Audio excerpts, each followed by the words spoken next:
মধ্যপ্রাচ্যের পরিস্থিতি এখন নিয়ন্ত্রণের বাইরে।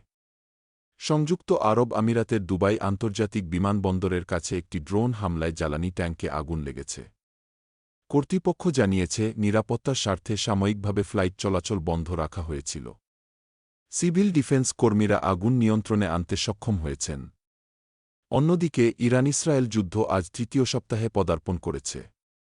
ইরানের হামাদান শহরে ভয়াবহ বিমান হামলার খবর পাওয়া গেছে, যেখান থেকে বিশাল ধোঁয়ার কুণ্ডলী আকাশে উড়তে দেখা যাচ্ছে।